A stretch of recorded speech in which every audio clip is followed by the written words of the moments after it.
बिस्मिल्लाहिर्रहमानिर्रहीम। कैसे हैं भाई आप लोग? रटना नहीं है, समझना है। Syntax book board first year chemistry chapter number 9 chemical kinetics, इसका पार्ट जो है 2 हम करने जा रहे हैं। कॉपी पेंसिल ले लीजिए, लेक्चर को नोट करना है और मुस्कुराते रहना। पहले पार्ट 1 क्विक रिव्यू कर लें, ठीक है। और दूसरी बात, ये जो है ना बीकर, और इसमें लिया आपने पानी, और पानी रहने के बाद आपने इसमें हाइड्रोक्लोरिक एसिड डाला, फिर सोडियम हाइड्रोक्साइड डाला,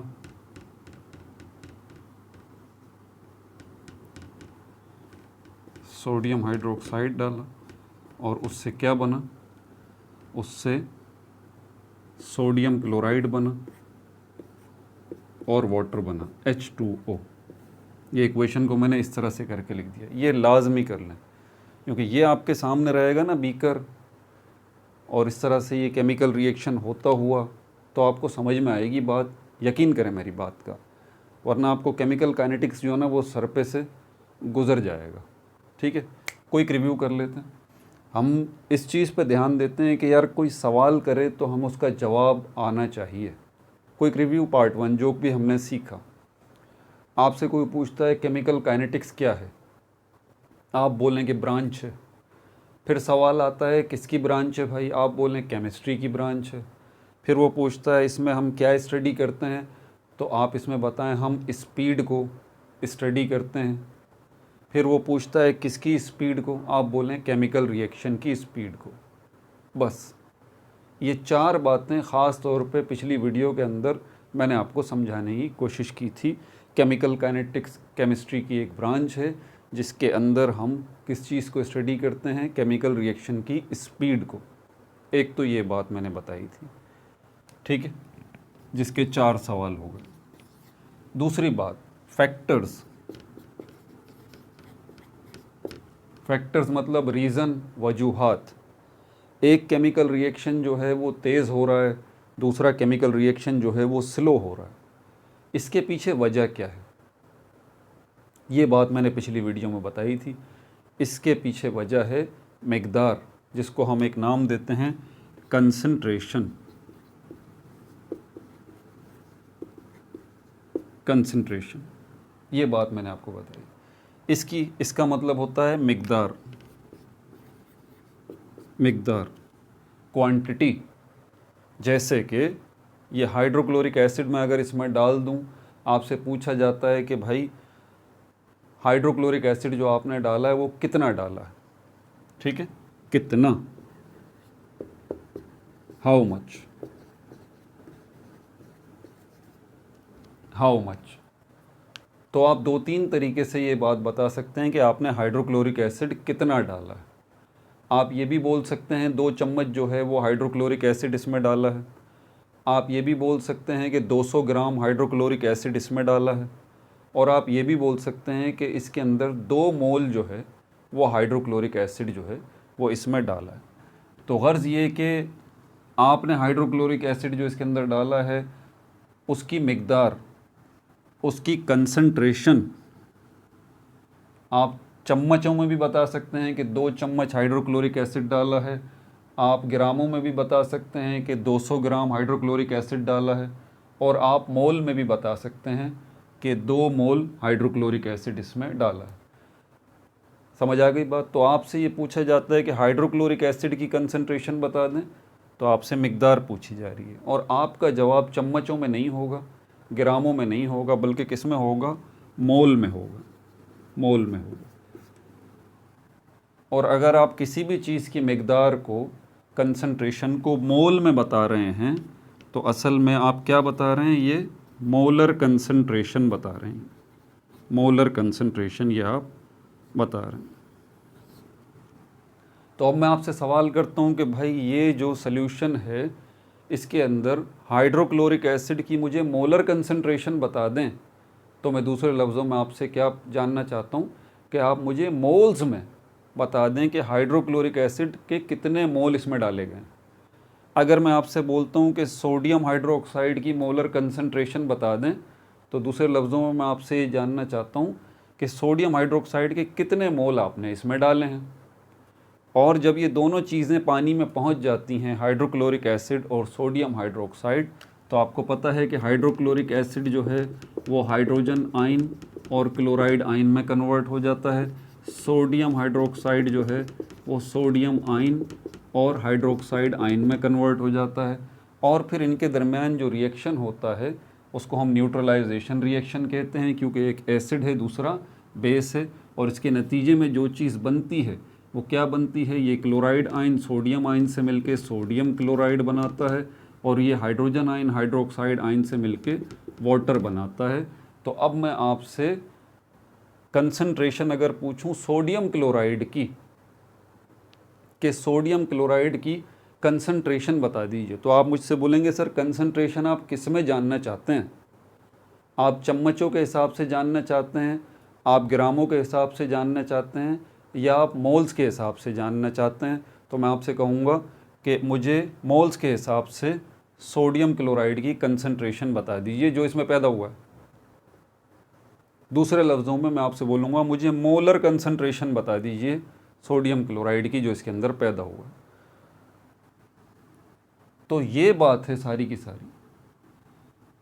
इस वर्ड को और इससे रिलेटेड मोल को और मोलर कंसंट्रेशन को आपने भूलना नहीं है। अगर आप भूल गए तो फिर आप गुम हो जाएंगे केमिकल काइनेटिक्स के अंदर, ठीक है। तो यहाँ पर थे हम कि पिछली वीडियो के अंदर हमने फैक्टर्स को डिस्कस किया कि वो वजूहात क्या हैं जिसकी वजह से एक केमिकल रिएक्शन जो है उसकी स्पीड ज़्यादा है, दूसरे केमिकल रिएक्शन की स्पीड कम है। ये भी तो एक केमिकल रिएक्शन हुआ है ना। आपका दोस्त भी अगर यही केमिकल रिएक्शन करता है, सेम केमिकल रिएक्शन करता है, अब सेम केमिकल रिएक्शन की बात हो रही है, आप भी कर रहे हैं वो भी कर रहा है, आप भी न्यूट्रलाइजेशन रिएक्शन कर रहे हैं, हाइड्रोक्लोरिक एसिड सोडियम हाइड्रोक्साइड को पानी में मिला रहे हैं, आपका दोस्त भी मिला रहा है। आप जो कर रहे हैं उस रिएक्शन को होने में, सॉल्ट को बनने में, सोडियम क्लोराइड को बनने में 4 घंटे लगते हैं, जबकि वही काम आपका दोस्त जो है वो 2 घंटे में कर रहा है। क्यों भाई, उसको आधा टाइम क्यों लग रहा है? इसका मतलब जो आपका दोस्त कर रहा है वहाँ पर केमिकल रिएक्शन की स्पीड ज़्यादा है, ठीक है, वहाँ पर केमिकल रिएक्शन की स्पीड ज़्यादा है। फैक्टर क्या है, वजह क्या है?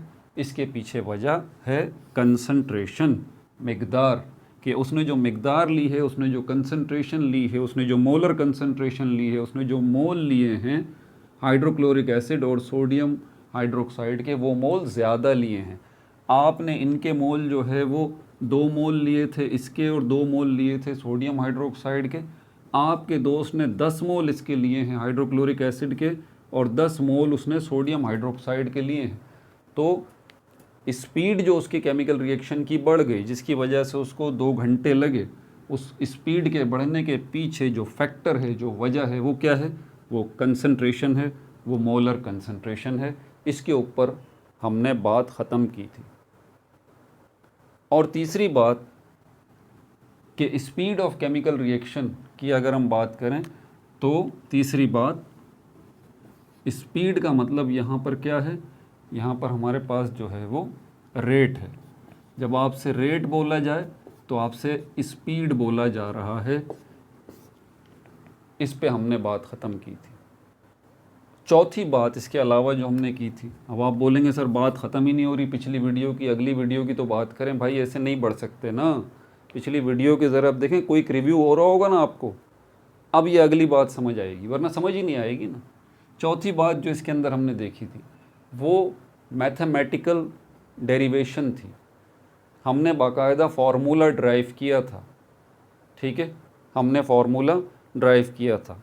और एक डेरिवेशन मैंने नहीं करवाई थी, मैंने एक से ज़्यादा डेरिवेशन आपको करवाई थी, जिसके अंदर अगर उस, और वो क्या हमने निकाला था कि अगर आप रेट फाइंड आउट करना चाहते हैं तो फिर आपको क्या चाहिए? अगर आप स्पीड फाइंड आउट करना चाहते हैं तो अगर ये सपोज़ करें कि ये रिएक्टेंट ए है, ये रिएक्टेंट बी है, ठीक है, तो इन दोनों के जो रिएक्टेंट हैं उन रिएक्टेंट की कंसंट्रेशन आपको लेनी पड़ेगी, और ए और बी जो रिएक्टेंट हैं उनकी कंसंट्रेशन के लिए हम स्क्वायर ब्रैकेट्स का यूज़ करते हैं। ये मैंने बताया था, स्क्वायर ब्रैकेट्स का यूज़ करते हैं ये मैंने बताया था। अब इसकी कंसंट्रेशन एक ही मोल में कितनी होगी, इसकी कंसंट्रेशन मोल में कितनी होगी, इसके लिए कि मोल्स की तादाद बताने के लिए हमने इसके ऊपर x ले लिया था, इस पर y ले लिया था और यहाँ पर एक कांस्टेंट आ गया था।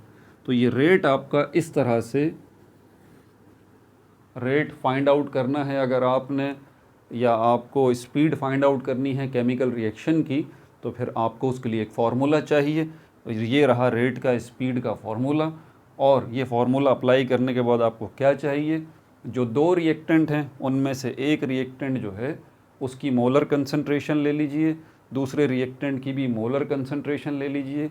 कितनी मोलर कंसंट्रेशन यानी कि कितने मोल हैं जिनका आपने इजाफ़ा किया है, हाँ ये ज़रा ध्यान में रखिएगा, इजाफ़ा किया है, ओरिजिनल नहीं जो अभी मोल मौजूद हैं, ना ना ना ना ना, उनकी बात नहीं हो रही। जो अभी मोल मौजूद हैं उनकी बात नहीं हो रही, जिन मोल का आपने इजाफ़ा किया है, तभी तो आपको पता लगेगा ना भाई, तभी तो आपको पता लगेगा जिन मोल्स का आपने इजाफ़ा किया है। बहरहाल यहाँ पर आपको जहन को मैं उलझाना नहीं चाहता, तो ईजी रहिएगा कि ए और बी आपको बस यहाँ ये याद रखें कि अभी आपको इस फार्मूले में, क्योंकि जब हम एग्जाम्पल करेंगे इसकी तो प्रैक्टिस हो जाएगी, तो ए और बी की आपको जो है वो मोलर कंसंट्रेशन चाहिए, आपको मोल्स चाहिए, आपको मिल गए हैं, मल्टीप्लाई कर दीजिए। ये एक्स और वाई जो है ना, ये कोफिशेंट्स को रिप्रेजेंट कर रहे हैं, जो नॉर्मली कहाँ नज़र आते हैं। अभी तक आप केमिकल इक्विलिब्रियम पिछली वीडियो करके आए होंगे ना, उससे पिछली वीडियो केमिकल इक्विलिब्रियम, तो आपको याद होगा यहाँ पर इनके साथ ये लिखा हुआ होता था 4 मोल इसके आ गए तो 2 मोल इसके आ गए तो 2 मोल इसके आ गए। ये जो कोफिशेंट है नॉर्मली ये इसको रिप्रेजेंट कर रहा होता था, ठीक है। लेकिन यहाँ पर मामला अलग है, इसीलिए अभी मैं एक्स और वाई को, इनको मैं नहीं छेड़ रहा, ठीक है भाई। तो ये आपके पास फार्मूला है। मोलर कंसंट्रेशन ले लीजिए एक रिएक्टेंट की, दूसरे रिएक्टेंट की भी मोलर कंसंट्रेशन ले लीजिए, और ये साइन ऑफ प्रोपोर्शनैलिटी के कहलाता है, ये आपके पास आ जाएगा। मल्टीप्लाई कर दीजिए, आपको रेट का पता लग जाएगा, आपको रेट का पता लग जाएगा, आपको स्पीड ऑफ केमिकल रिएक्शन का पता लग जाएगा, ठीक है भाई। अब ज़रा चलते हैं यहाँ पर, इसी के हवाले से अब आगे बात होगी, इसी रेट के हवाले से अब आगे बात होगी, इसी रेट के हवाले से अब आगे बात होगी, जिसको हम कहते हैं rate law and rate expression, जिसके अंदर हम इसी को बनाएंगे, ठीक है। ये पिक्चर आपने मिटानी नहीं है, ठीक है, इसको अपने सामने ही रखना है, क्योंकि हम बुक के मुताबिक चलते हैं। आप देख सकते हैं आपकी बुक में ये हेडिंग मौजूद है, बिल्कुल बुक के मुताबिक चलते हैं। पिछली वीडियो के अंदर मैं उसको एक्सप्लेन नहीं कर सका, अगर आप बुक में देखेंगे ना तो आपको पिक्चर नज़र आ रही होगी, पेज नंबर 182 पे आप देखें, ये पिक्चर नज़र आ रही है आपको, ग्राफ जो बना हुआ है, ठीक है, जिसमें आपको रिएक्टेंट कंसंट्रेशन, ये ग्राफ मैंने एक्सप्लेन नहीं किया था, ये मैं कर दूंगा, परेशान होने की ज़रूरत नहीं, क्योंकि इसका अभी ग्राफ का कोई हवाला दिया नहीं गया। बहरहाल अब ये 9.2, क्योंकि बुक के मुताबिक हम चलते हैं, अब 9.2 में हमारे पास है rate law and rate expression, rate law and rate expression.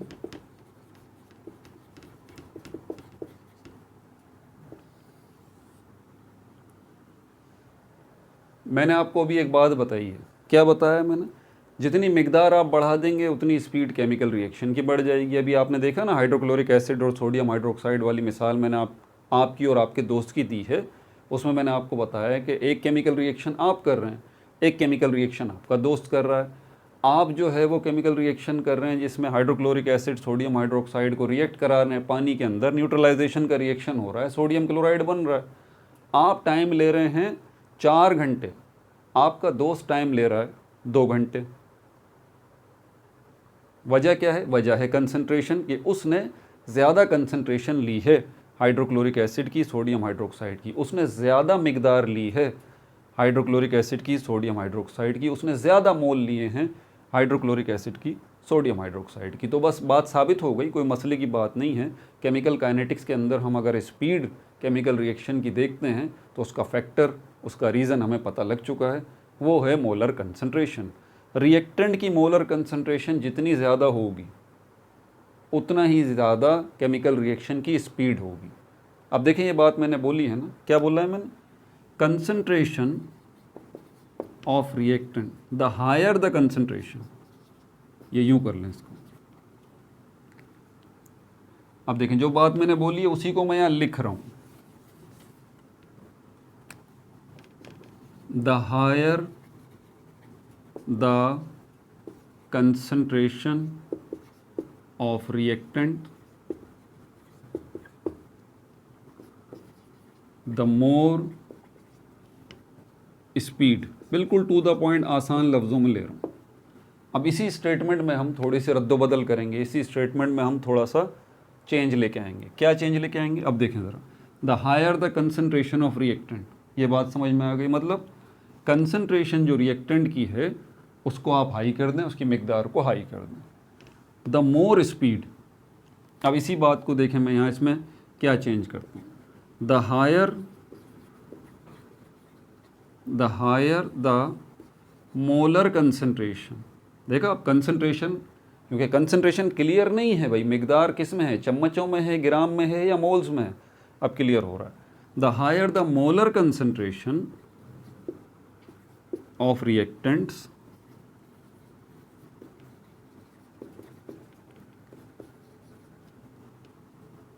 The greater speed. अब स्पीड की जगह पर मैं क्या ले लूँगा, रेट ले लूँगा, रेट ले लूँगा, ठीक है भाई, ये और आ गया। The higher the concentration of reactant, जितनी ज़्यादा मिकदार होगी रिएक्टेंट्स की, द मोर स्पीड, उतनी ही ज़्यादा स्पीड होगी किसकी, केमिकल रिएक्शन की। अननेसेसरी वर्ड मैंने नहीं लिखे, टू द पॉइंट बताया। इसी बात को अब मैं और चेंज करूँगा, the higher the molar concentration, यहाँ मैंने कंसंट्रेशन लिया है, यहाँ मैंने मोलर कंसंट्रेशन की बात की है। The more speed concentration of the reactants the greater rate, इसी स्पीड को अब मैंने क्या नाम दिया, रेट का नाम दिया। यहाँ क्या लिखा हुआ है, स्पीड लिखा हुआ है, ठीक है भाई। और कोई चेंजेस है, हाँ एक चेंज और है, अब इसको एक दफ़ा और लिखते हैं, और the higher the concentration, the higher the molar concentration of reactants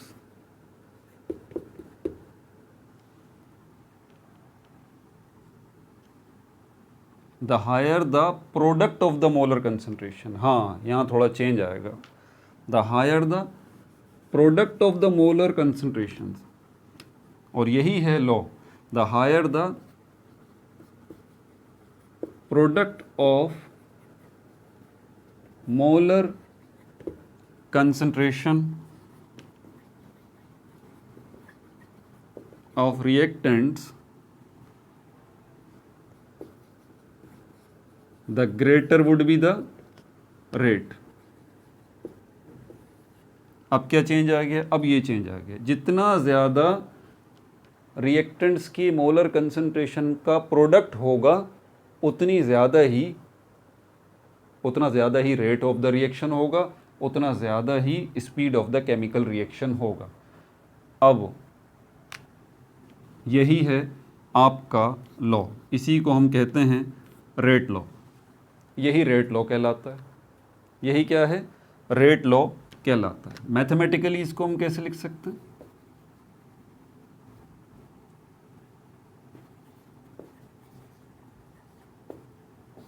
mathematically इसको हम कैसे लिख सकते हैं, इसके लिए हमारे पास क्या होना चाहिए, इसके लिए हमारे पास एक जो है वो इक्वेशन होनी चाहिए छोटी सी। चलें इक्वेशन नहीं बनाते, ज़रूरी नहीं है, मैथमेटिकली हम कह सकते हैं यहाँ पर कि रेट के लिए RATA डायरेक्टली प्रोपोर्शनल, कि जितना ज़्यादा आप प्रोडक्ट ऑफ मोलर कंसंट्रेशन, अब मोलर कंसंट्रेशन को किस में लेते हैं, ये रिएक्टेंट A और रिएक्टेंट B, अभी मैंने लिखा था ना, अब देखें मैं इसको लिख रहा हूँ, the higher the product of the molar concentration, product मतलब द रिजल्ट ऑफ मल्टीप्लिकेशन, कि दोनों जो आपके पास रिएक्टेंट हैं आप उनकी कंसंट्रेशन ले लें, उनको मल्टीप्लाई करें, तो आपको क्या मिलेगा? प्रोडक्ट का मतलब होता है इसे 2 multiply by 6 is equal to 12।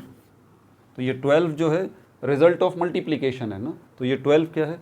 ये प्रोडक्ट है। प्रोडक्ट के और कई मतलब हैं, ठीक है। तो ये क्या है? The higher the product of molar concentration of the reactants, तो जितनी ज़्यादा रिएक्टेंट्स की मोलर कंसंट्रेशन की प्रोडक्ट होगी उतना ज़्यादा ही रेट होगा। आपको रेट बढ़ाना है, आप इन रिएक्टेंट्स की मोलर कंसंट्रेशन की प्रोडक्ट को बढ़ा दें। मिसाल के तौर पे अब इसमें चेंजेस करते हैं थोड़ी सी, ये मिटा दूँ नीचे वाला, अब इसमें थोड़ी सी चेंजेस करते हैं। ये एक्स और वाई मैं अभी इनको एक्सप्लेन नहीं कर रहा भाई, ठीक है। अब यहाँ पर कंसंट्रेशन ऑफ ए जो है स्टार्टिंग में हमने कहा है ना, देखें चेंज को हमें देखना पड़ेगा। स्टार्टिंग में मोलर कंसंट्रेशन जो है वो 2 मोल हैं, और बी जो रिएक्टेंट है इसकी मोलर कंसंट्रेशन है वो 4 मोल हैं। अब क्या करेंगे, यहाँ पर इसकी जगह पर जो है हम 2 लिख देंगे, इसकी जगह पर हम 4 लिख देंगे। ये साइन ऑफ प्रोपोर्शनैलिटी है, 2 4 ज़ा 8। ये हमारे पास अभी मौजूदा है, करंट है, इनिशियल है। अब इसमें हम चेंज लेके आना चाहते हैं। हम चाहते हैं कि यार ये जो रेट है वो बढ़ जाए, स्पीड अप बढ़ जाए। कोई मसला नहीं है भाई। अब आप क्या करें, अब आप जो है वो मोलर कंसंट्रेशन बढ़ा दें ए की, इसको 6 मोल कर दें, और बी को जो है इसको आप चाहें तो ये ध्यान में रखिएगा, हाँ बड़ी अहम बात बता रहा हूँ, आप चाहें तो दोनों की कंसंट्रेशन में इजाफा कर सकते हैं, आप चाहें तो एक की कंसंट्रेशन में इजाफा कर सकते हैं। रेट दोनों सूरतों में बढ़ जाएगा। जैसे कि मैं इसमें कोई इजाफा नहीं करता, बी में इसमें कोई छेड़छाड़ नहीं करता, ठीक है। तो मैं इसको लेता हूँ ए एक्स और बी वाई। तो ये रेट अब कितना हो गया, ए मैंने 6 कर दिया था, ये 6 हो गया। बी कितना है, बी को नहीं छेड़ा, बी 4 ही है। तो अब क्या आएगा आपके पास, देखें रेट बढ़ जाएगा, 6 4 ज़ा कितना हो जाएगा 24। फ़र्क आ गया, स्पीड बढ़ गई, स्पीड बढ़ गई। क्यों स्पीड क्यों बढ़ गई, रेट क्यों बढ़ गया? यही तो लॉ है। लॉ आपको यही तो कहता है, रेट लॉ आपको यही तो कहता है, द हायर द प्रोडक्ट, या फिर हम इसको कहें when we increase the product of the molar concentration of reactants the rate will be increased। तो रेट भी जो है वो बढ़ जाएगा। समझ में आ गई बात? अब ये मैथमेटिकल एक्सप्रेशन इसकी हो गई। एक्स और वाई को भी एक्सप्लेन नहीं कर रहा क्योंकि ये जाएगा हमारे 3rd लेक्चर के अंदर, जिसको हम ऑर्डर ऑफ रिएक्शन कहते हैं, ठीक है। ये कॉम्प्लिकेटेड कॉन्सेप्ट है, इससे आगे आने वाली वीडियो जो है वो प्रॉब्लम पैदा करेगी आपके लिए, ठीक है भाई। अभी जो आपको चीज़ पता चली है, अभी जो आपको ये चीज़ पता चली है कि आप चाहें तो दोनों रिएक्टेंट की मोलर कंसंट्रेशन बढ़ा सकते हैं, तो रेट में इजाफा हो जाएगा, स्पीड में इजाफा हो जाएगा। आप चाहें तो किसी एक कंसंट्रेशन की स्पीड में भी इजाफा कर सकते हैं, तब भी रेट में इजाफा हो जाएगा, स्पीड में इजाफा हो जाएगा केमिकल रिएक्शन की। अब इसको थोड़ा और आगे हम ले लेते हैं, ठीक है। तो ये हमारे पास जो है वो molar concentration of the reactant ए,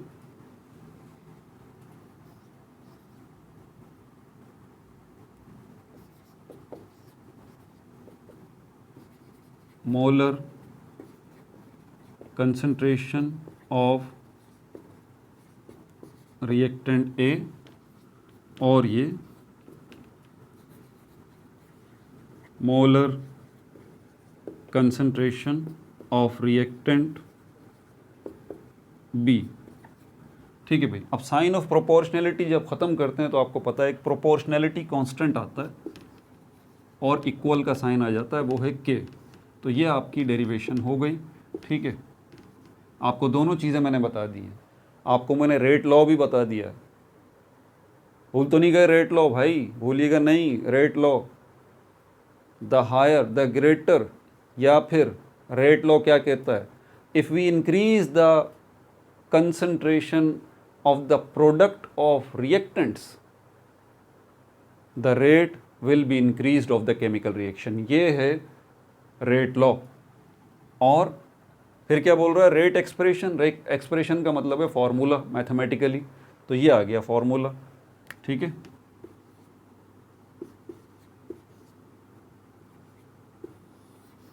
ये आ गया फॉर्मूला। एक्स और वाई की अभी हम बात नहीं कर रहे, अब जो भी बात होगी वो इस के पे होगी, ज़रा इसको समझ लीजिए। ये मोलर कंसंट्रेशन जो ए है, ये हम अगर 4 ले लें और मोलर कंसंट्रेशन ऑफ बी है, इसको अगर हम 2 ले लें, तो इसकी वैल्यूज़ को हम यहाँ पुट करेंगे तो क्या जवाब आएगा, आसान तो है, 4 multiply by 2 is equal to 8।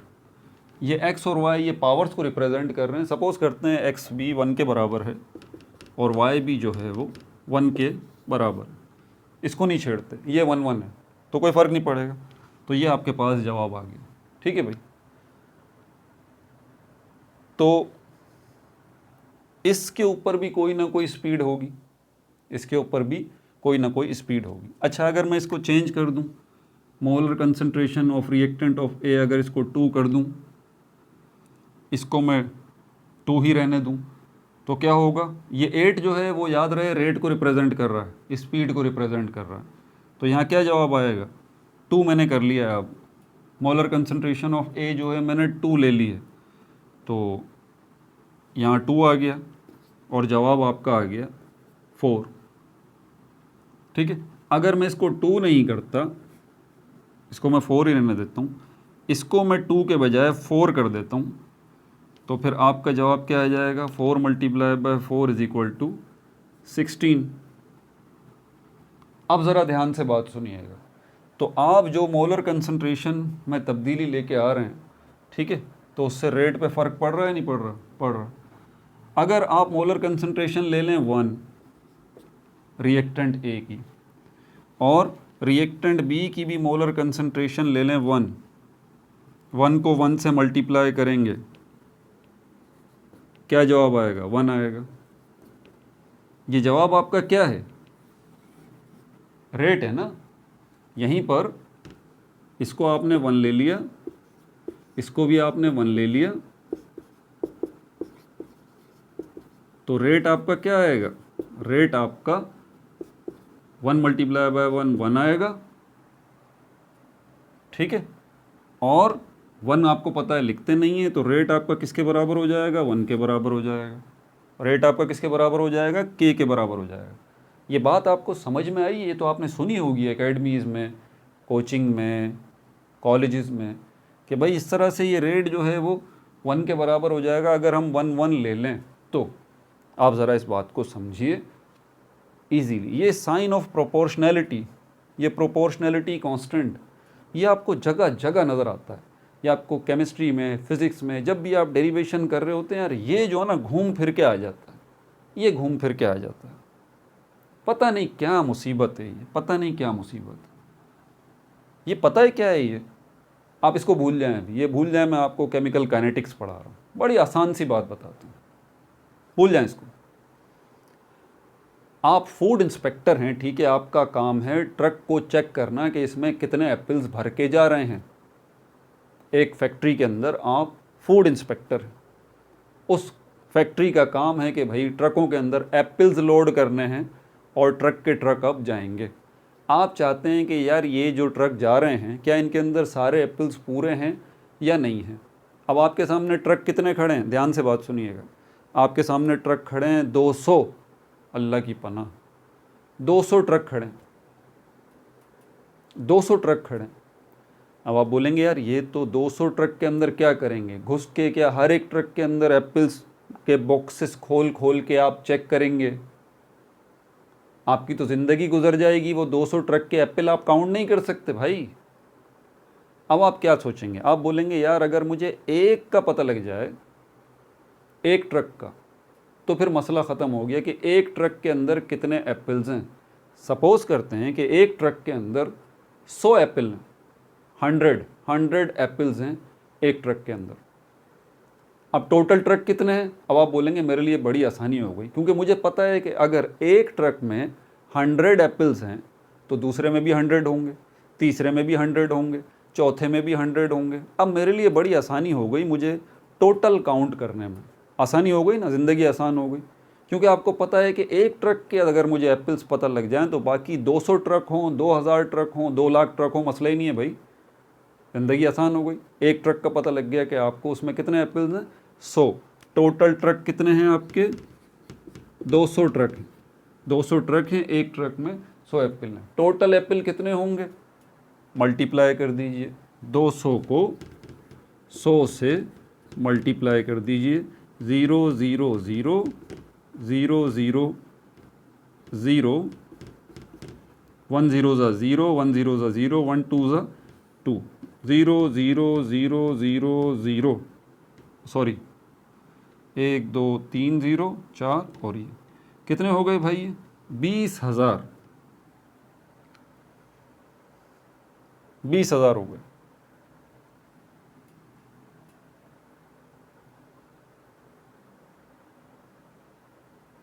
$20,000 Apple आपने 200 ट्रक में काउंट कर लिए ना। ये एक ट्रक जो है, एक को हम क्या कहते हैं? एक ट्रक को, इसको कहते हैं यूनिटी। यूनिटी मतलब 1। अब आपको एक पता चल गया तो आपके लिए ज़िंदगी आसान हो गई। भाई यहाँ पर भी यही तो सब कुछ हो रहा है। अब यहाँ पे आ जाएं, यहाँ पर क्या है? आपको पता है कि यार ए रिएक्टेंट है उसके 4 मोल हैं, बी रिएक्टेंट है उसके 6 मोल हैं। इसके रिएक्टेंट ए के 4 के बजाय 8 कर देंगे तो रेट पे फ़र्क पड़ जाएगा। इस रिएक्टेंट बी के जो है वो 6 के बजाय 10 कर देंगे तो रेट पे फ़र्क पड़ जाएगा। मतलब इनकी किसी न किसी क्वांटिटी के ऊपर, इनके किसी न किसी मोल के ऊपर कोई ना कोई रेट मौजूद है। तो आप ऐसा करें कि आप चेक करें कि इसका 1 मोल के ऊपर ए जो है ये भी 1 मोल है और ये भी 1 मोल है। तो यार इनकी अगर आप 1-1 मोल ले लेंगे, इनकी मोलर कंसंट्रेशन 1-1 ले लेंगे तो उसके ऊपर भी तो कोई रेट होगा ना। तो जब आप रिएक्टेंट्स की कंसंट्रेशन, मोलर कंसंट्रेशन 1-1 ले लेते हैं और उस पे जो रेट आपको मिलता है वो रेट असल में कांस्टेंट कहलाता है। वो रेट कांस्टेंट कहलाता है। तो कांस्टेंट आपसे कोई पूछ ले, ये जो कांस्टेंट लगता है साइन ऑफ प्रोपोर्शनैलिटी का लगता है, ये कांस्टेंट कोई भी सिंबल हो, के हो, एक्स हो, वाई हो, जेड हो, ये क्या बताता है? तो ये बताएं कि भाई ये सिर्फ 1 की मिकदार बताता है, 1 की, कि एक के ऊपर क्या हो। अगर कंसंट्रेशन मिसाल के तौर पर यहाँ पर मोलर कंसंट्रेशन रिएक्टेंट ए की 1 ले लें, इसकी भी 1 ले लें, तो इसके ऊपर भी कोई ना कोई तो स्पीड होगी ना। तो वो जो स्पीड होगी इनके 1-1 लेने पे, वो स्पीड, वो रेट जो है वो के कहलाएगा। तो के क्या है?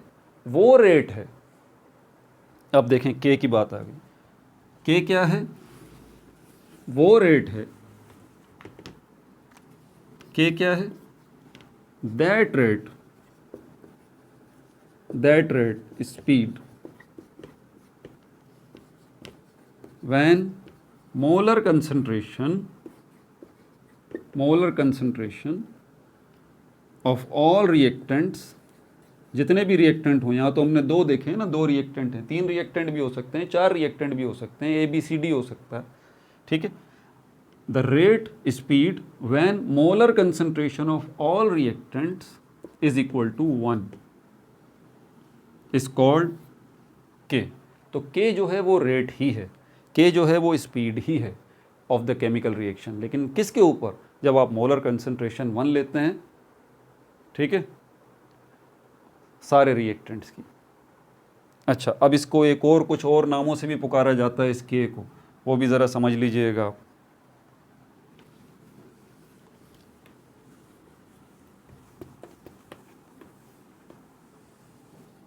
अदर नेम्स ऑफ के, इस के कुछ दूसरे नाम भी हैं, ठीक है। इस के को हम कांस्टेंट भी कहते हैं, इस के को हम प्रोपोर्शनैलिटी कांस्टेंट भी कहते हैं, और इसी के को हम जो है वो एक और नाम भी देते हैं, इसको हम प्रोपोर्शनल, इसको हम रेट कांस्टेंट भी कहते हैं, रेट कांस्टेंट भी कहते हैं क्योंकि रेट से मुताल्लिक है ना ये, रेट कांस्टेंट भी कहते हैं। और इसको हम एक और नाम भी देते हैं specific rate constant, specific rate constant. ठीक है भाई, ये तो इसके कई नाम आ गए। अब इसके हवाले से बात याद रख लीजिए, ये जो के है यानी कि रेट है यानी कि स्पीड है, इसकी वैल्यू फिक्स्ड होगी, कांस्टेंट है, इसकी वैल्यू, ये रेट फिक्स्ड होगा, ये स्पीड फिक्स्ड होगी, ठीक है, ये के फिक्स्ड होगा, मतलब इसकी फिक्स्ड वैल्यू होगी। लेकिन किसी एक केमिकल रिएक्शन के लिए, ये बात ध्यान में रखिएगा ज़रा आप अपने, ये बात ध्यान में रखिएगा, अगर तो chemical, but only for one type of chemical reaction, one type of chemical reaction. मिसाल के तौर पर हाइड्रोक्लोरिक एसिड और सोडियम हाइड्रोक्साइड, ये एक तरह का रिएक्शन है, यहाँ पर इसके लिए के की वैल्यू फिक्स्ड होगी। अगर कोई दूसरा केमिकल रिएक्शन हो रहा है, उसमें कोई दूसरे रिएक्टेंट हैं, तो वहाँ पर के की वैल्यू अलग होगी। अगर कोई तीसरी किस्म का केमिकल रिएक्शन है, वहाँ पर के की वैल्यू अलग होगी। कॉमन सेंस की बात है ना भाई।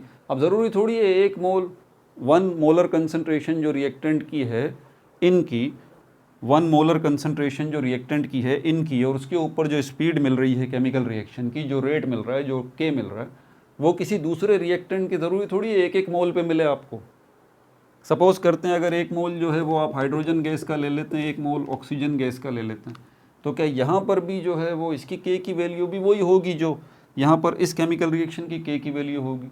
यहाँ पर नहीं भाई, इसका 1 मोल, इसकी 1 मोलर कंसंट्रेशन, इसकी 1 मोलर कंसंट्रेशन अलग है, और इसकी 1 मोलर कंसंट्रेशन, इसकी 1 मोलर कंसंट्रेशन अलग है। ठीक है, यहाँ पर के की वैल्यू अलग होगी जो इसी के लिए है, यहाँ पर के की वैल्यू अलग होगी जो इसी केमिकल रिएक्शन के लिए है। ये बात याद रखिएगा। ठीक है भाई।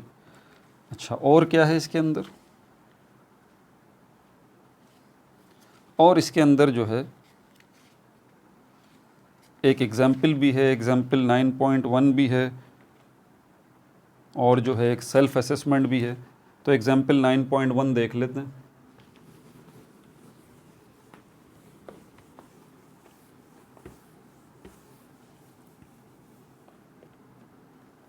एग्जाम्पल 9.1, ये एग्जाम्पल मैं आपके सामने पढ़ के बता रहा हूँ, और साथ साथ इसका जो है वो डेटा भी मैं बना दूंगा। अच्छा, इसमें कह रहा है नाइट्रोजन डाइऑक्साइड, ये आप देख सकते हैं पेज नंबर 183 के ऊपर कह रहा है nitrogen dioxide is an air pollutant gas. Nitrogen dioxide, पहले कहानी सुना रहा है कि भाई नाइट्रोजन डाइऑक्साइड जो है वो हवा के लिए, हवा को ख़राब करने वाली एक गैस है, पोल्यूशन फैलाने वाली एक गैस है। The rate of the decomposition of nitrogen dioxide is shown in the following equation.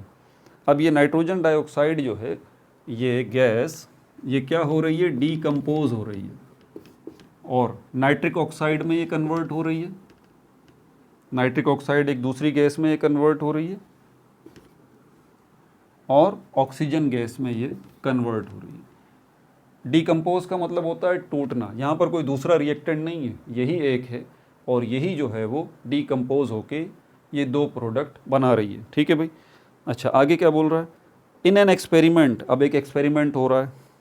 The initial concentration of nitrogen dioxide was found to be 0.35 mole per cubic decimetre. अब ये data आ गया है यहाँ पर। डेटा में बोल रहा है initial concentration, initial concentration of nitrogen dioxide कितनी है? 0.35 मोल। देखें, आपको रेट कैलकुलेट करना है, रेट जानना है, स्पीड जाननी है, तो ऑब्वियस सी बात है कि आप कंसंट्रेशन बढ़ाएंगे, और कंसंट्रेशन जब बढ़ाएंगे तो आपको स्टार्टिंग वाली कंसंट्रेशन का भी तो पता होना चाहिए ना, इनिशियल कंसंट्रेशन का भी तो पता होना चाहिए ना, मौजूदा कंसंट्रेशन कितनी है वो भी पता होना चाहिए। ये वो है, मौजूदा कंसंट्रेशन है, करंट कंसंट्रेशन है नाइट्रोजन डाइऑक्साइड की, कितनी है? 0.35 मोल, 0.35 मोल पर क्यूबिक डेसीमीटर, ये बता रहा है initial concentration. What was the initial rate of this reaction, initial rate आपसे पूछ रहा है, इनिशियल रेट आपसे पूछ रहा है, इनिशियल रेट आपसे पूछ रहा है कि ये बता दें। ठीक है, अभी हमने कोई चेंजेस नहीं की स्पीड को देखने के लिए या रेट को देखने के लिए, क्योंकि देखें भाई ये अगर डीकम्पोज हुई होगी नाइट्रोजन डाइऑक्साइड, ध्यान से सुनिएगा, नाइट्रोजन डाइऑक्साइड डीकम्पोज हुई होगी नाइट्रिक ऑक्साइड में और ऑक्सीजन गैस में, तो यहाँ पर भी तो कोई स्पीड तो होगी ना, हैं, यहाँ पे भी कोई स्पीड तो होगी ना इसकी डीकम्पोजिशन की, कोई रेट तो होगा ना इसके डीकम्पोजिशन का। तो वो आपसे ये पूछ रहा है कि भाई जब ये डीकम्पोज हुई तो उस वक्त इसकी मोलर कंसंट्रेशन ये थी, तो जब ये डीकम्पोज हुई तो उस वक्त इसकी कोई स्पीड भी तो होगी, वही स्पीड को वो कह रहा है इनिशियल रेट, उसी रेट को वो कह रहा है इनिशियल रेट। कि अभी आपने कोई छेड़छाड़ नहीं की इसकी कंसंट्रेशन में, आपने कोई इसकी कंसंट्रेशन में इजाफा नहीं किया, कमी नहीं की, बल्कि नेचुरली जितनी कंसंट्रेशन अभी मौजूद है, जितनी मिकदार अभी इसकी मौजूद है, वो ही जो है डीकम्पोज हो रही है। तो कोई स्पीड भी तो होगी, कोई रेट भी तो होगा, उसी को वो कह रहा है इनिशियल। तो ये इनिशियल को ध्यान में रखिएगा कि अभी आपने इसके साथ अपनी तरफ से कोई छेड़छाड़ नहीं की, ये इब्तिदाई है, स्टार्टिंग है जो अभी मौजूद है। आप जब चेंज इसमें लाएंगे तो फिर हम इनिशियल फाइनल वाले कॉन्सेप्ट पे आएंगे। तो अभी तो ये स्टार्टिंग है, ठीक है। तो ये आपसे यही पूछ रहा है कि इसका इनिशियल रेट जो है वो आप बता दीजिए। अच्छा, फिर आपको जो है वो रेट कांस्टेंट भी देता है, रेट कांस्टेंट के भी आपको देता है, कितना दे रहा है 1.8 इंटू 10⁻³ 1.8 इंटू 10⁻³ मोल, यार नज़र नहीं आ रहा सही तरह, आई साइड भी वीक हो गई है ना, 1.8 इंटू 10⁻³ मोल per cubic decimetre dot S second, ये आ गया। अच्छा, अब रेट फाइंड आउट करना है तो रेट की तरफ चलते हैं। रेट का फॉर्मूला ये रहा, ये के रहा, और ये आपके पास क्योंकि दो रिएक्टेंट नहीं है, एक ही रिएक्टेंट है, ये यहाँ पर 2 आ गया, ठीक है, ये यहाँ पर 2 आ गया। अब आप बोल रहे होंगे सर ये 2 कहाँ से आ गया, क्या ये यही 2 है जो कि यहाँ लिखा हुआ है? मैं लगाना भूल गया था, सॉरी, यहाँ पे 2 इक्वेशन में। अब आपके जहन में फ़ौरन ये बात क्लिक कर रही होगी ना कि ये जो कोफिशेंट है वो असल में ये जो स्क्वायर आ गया है तो वो यही तो है असल में। नहीं भाई, ऐसी बात नहीं है, ऐसी बात नहीं है। केमिकल काइनेटिक्स के अंदर इसका ये मतलब नहीं होता, ये गड़बड़ मत कीजिएगा। ये आपको बता दूं, केमिकल काइनेटिक्स के अंदर रेट का फॉर्मूला जब आप लगा रहे हों और यहाँ पर रिएक्टेंट के ऊपर ये पावर जो लगा रहे हों, इसका हरगिज़ मतलब ये इक्वेशन के अंदर कोफिशिएंट नहीं होता, हर दफ़ा ऐसा नहीं होता। In most of the cases it is entirely change. इसीलिए मैंने कहा था कि ये एक्स और वाई से रिप्रेजेंट किया था ना इन पावर्स को, मैंने कहा था ये बाद में बताऊंगा, ये पार्ट 3 में बात होगी, ठीक है। ये इतना आसान नहीं है इसको समझना। अभी तो आप समझ लीजिए, आपको ये बात बता रहा है कि ये सेकंड ऑर्डर केमिकल रिएक्शन है, ये उसने हमें बता दिया। सेकंड ऑर्डर केमिकल रिएक्शन है, ये उसने हमें बता दिया। और जब उसने हमें ये बताया है कि ये सेकंड ऑर्डर केमिकल रिएक्शन है, हमने यहाँ पे 2 लगा दिया। अब क्यों लगा दिया भाई, ये सेकंड ऑर्डर केमिकल रिएक्शन पे 2 क्यों लगा दिया? सेकंड ऑर्डर केमिकल रिएक्शन होता क्या है यार, ये बातें अगली वीडियो के अंदर हम करेंगे, ठीक है। अब क्या करना है, बस वैल्यूज़ पुट करें। कितनी है 1.8 इंटू 10⁻³ इसकी कंसंट्रेशन कितनी दी है 0.35, ये स्क्वायर लगा हुआ है, आसान सी मैथमेटिक्स है, इसमें कुछ भी नहीं है। 2.2 इंटू 10⁻², 2.2 इंटू 10⁻² मोल per cubic decimetre dot second. ये आपने रेट फाइंड आउट कर लिया, इनिशियल रेट जो आपसे वो बोल रहा है, ठीक है भाई। सेल्फ असेसमेंट ज़रा देख लीजिए। और सेल्फ असेसमेंट को अब आपकी पता लगेगा कि आपकी कॉम्प्रिहेंशन कितनी है, आपने लेक्चर को समझा कितना है। ये E CAT MD CAT test के अंदर जो बच्चे बैठे होते हैं तुक्के मार रहे होते हैं ना, दबा के, पता ही कुछ नहीं होता ना, उनको MCQ समझ में ही नहीं आ रहा, क्योंकि लेक्चर्स को समझने की सीखने की तो ज़रूरत ही महसूस नहीं की, रट्टे में लगे हुए हैं दबा के। इसी तरह हम इंडिया की साइड से भी बच्चे होते हैं, जी मेंस, एडवांस, NCERT, ये एग्ज़ाम जो है वो क्वालिफाई करना चाहते हैं कि यार हमें इन्हें पास करना है। भाई पास करना है तो रट्टों से बाहर निकलें, ज़रा कॉन्सेप्ट लें, सीखें इनको, ठीक है। ये सेल्फ असेसमेंट आ गया। सेल्फ असेसमेंट में आपसे ये बोल क्या रहा है, इसको ज़रा समझें। बोल रहा है the reaction rate are for the reaction, इसने एक रिएक्शन दिया है और उसका रिएक्शन रेट जो है वो उसने बताया है। एक रिएक्शन दे दिया ये वाला 2A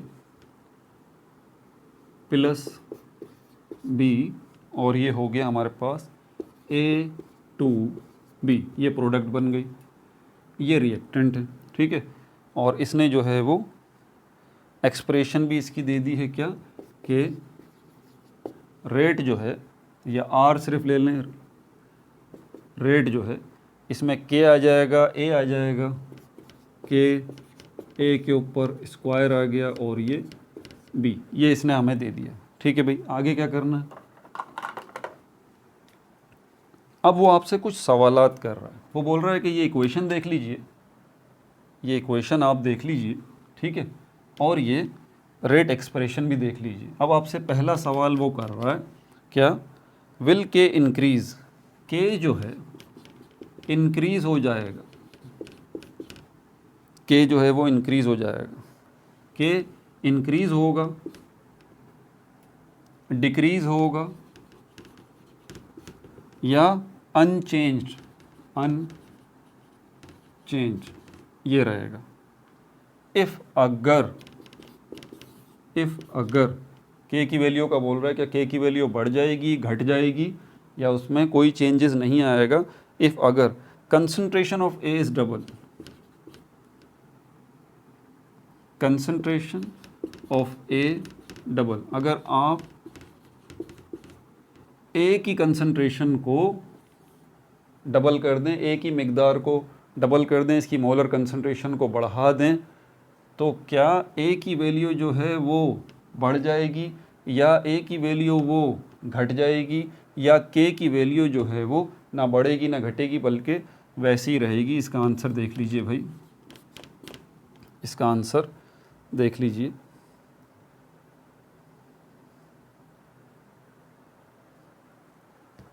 if the concentration of A is double, हाँ इसने दो बातें असल में पूछी हैं, एक दूसरी बात भी यहाँ लिख लूँ। If the concentration of B double, दो केस इसने बता दिए। अगर आप कंसंट्रेशन डबल कर दें इसकी, या कंसंट्रेशन डबल कर दें इसकी, तो क्या K की वैल्यू पे कोई फ़र्क पड़ेगा? आंसर नो, कोई भी फ़र्क नहीं पड़ेगा भाई, कोई भी फ़र्क नहीं पड़ेगा। कंसंट्रेशन मिकदार बढ़ाने से घटाने से K की वैल्यू पे कोई फ़र्क नहीं पड़ता। अभी मैंने आपको बताई है ये बात, कोई फ़र्क नहीं पड़ता इससे, ठीक है। नंबर 2 में आपसे फिर वो बोल रहा है क्या, विल R इंक्रीज़, दोबारा R के बारे में, अब R के बारे में बात कर रहा है, यानी कि रेट के बारे में, इस रेट के बारे में, स्पीड के बारे में। R इंक्रीज़, डिक्रीज़, या अनचेंज्ड, कि R की जो वैल्यू है, जो रेट है, क्या ये बढ़ जाएगा, क्या ये घट जाएगा, या रेट पे कोई फ़र्क नहीं पड़ेगा। अगर कंसंट्रेशन A की जो है वो, if concentration of A double, concentration of B double, अगर इनकी आप कंसंट्रेशन बढ़ा देते हैं, A की इसको भी डबल कर देते हैं, कंसंट्रेशन बढ़ा देते हैं, B की इसको भी डबल कर देते हैं, ठीक है, तो क्या रेट जो है वो बढ़ जाएगा, घट जाएगा, या अनचेंज हो जाएगा? तो भाई इसका आंसर लिख लीजिए, इंक्रीज़ हो जाएगा, बढ़ जाएगा, इंक्रीज़ हो जाएगा, बढ़ जाएगा, रेट ऑफ द रिएक्शन बढ़ जाएगा। क्यों? क्योंकि रेट ऑफ द रिएक्शन का ताल्लुक़ कंसंट्रेशन से है, मिकदार से है, rate of the reaction, speed of the reaction, इसका ताल्लुक कंसंट्रेशन से है, मिकदार से है। जितनी ज़्यादा मोलर कंसंट्रेशन, जितने ज़्यादा मोल, जितनी ज़्यादा मिकदार आप रिएक्टेंट की बढ़ा देंगे, रेट जो है, स्पीड जो है केमिकल रिएक्शन की बढ़ जाएगी। यही तो रेट लॉ है, ठीक है। के जो है इसका कोई ताल्लुक नहीं है कंसंट्रेशन से, आप बढ़ाएं घटाएं, के की वैल्यू जो है वो कांस्टेंट रहती है, सेम रहती है, ये बदलती नहीं है, ठीक है भाई। अगला जो पार्ट 3 के अंदर हम देखेंगे, डिफ़िकल्ट कॉन्सेप्ट है, पहले बता रहा हूँ, order of reaction and it's determination. Order of reaction होता क्या है, ये 2 कहाँ से आ गया, और इट्स डिटर्मिनेशन, इसको कैसे फाइंड आउट करते हैं, ये हम देखेंगे अगले पार्ट के अंदर, पार्ट 3 के अंदर। अपना बहुत ज़्यादा ख्याल रखिएगा। No like no subscribe, only share.